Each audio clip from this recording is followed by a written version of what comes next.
Assalamualaikum warahmatullahi wabarakatuh. Selamat pagi teman-teman.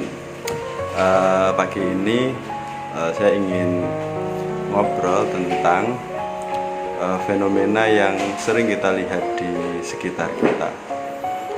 Banyak orang yang tahu tetapi enggan melakukan. Contoh seperti ini. Banyak orang tahu bahwa ketika dia berjualan online, maka dia harus banyak melakukan iklan. Tetapi banyak penjual online enggan melakukan promo inline. Kemudian juga banyak orang yang tahu bahwa untuk hidup sehat itu perlu mengatur pola makan, perlu menjaga kualitas istirahat, kemudian perlu olahraga gitu ya. Tetapi banyak orang tahu tapi tidak melakukan.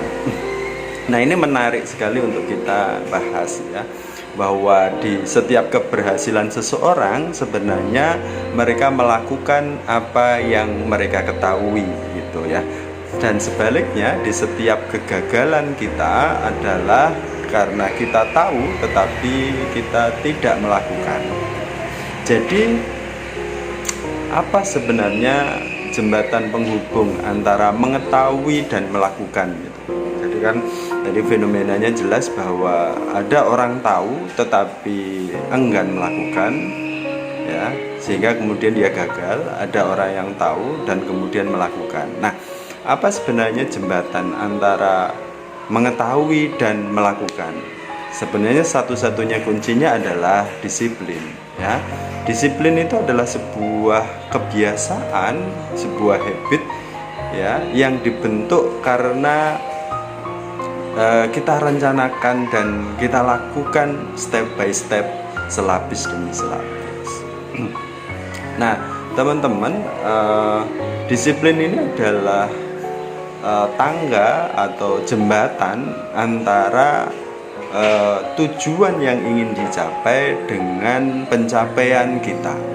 Jadi ketika kita punya mimpi, punya tujuan, dan kemudian tujuan itu tidak selaras dengan pencapaian ya, dan sehingga impian tidak selaras dengan kenyataan, maka mungkin yang perlu kita lihat adalah pada kedisiplinan kita gitu. Jadi disiplin itu adalah jembatan yang menghubungkan antara impian dengan kenyataan. Nah, gimana supaya kita bisa melakukan disiplin itu sendiri? Maka ada 3 elemen yang perlu kita pahami.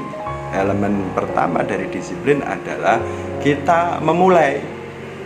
Orang-orang yang sukses, orang-orang yang melakukan pencapaian adalah orang yang berani memulai. Jadi memulai saja. Yang kedua, mengulangi. Jika kita berhasil, ya kita ulangi. Jika kemudian kita gagal, maka kemudian kita bisa mengambil hikmah atau kemudian merefleksikan kenapa kemudian itu gagal. Karena metode apapun, metode tercanggih apapun, tetap kata kuncinya adalah pengulangan. Hari ini banyak metode cepat membaca, cepat menghafal. Itu kalau kita amatin, benang merahnya adalah melakukan pengulangan. Dan yang ketiga adalah siap bertanggung jawab atau akuntabel Anda, sehingga Anda membutuhkan orang yang bisa membantu Anda untuk disiplin. Itu teman-teman ya, memulai, mengulangi, dan akuntabel. Nah, gimana teman-teman supaya agar Anda itu bisa disiplin? Sekarang pertanyaannya.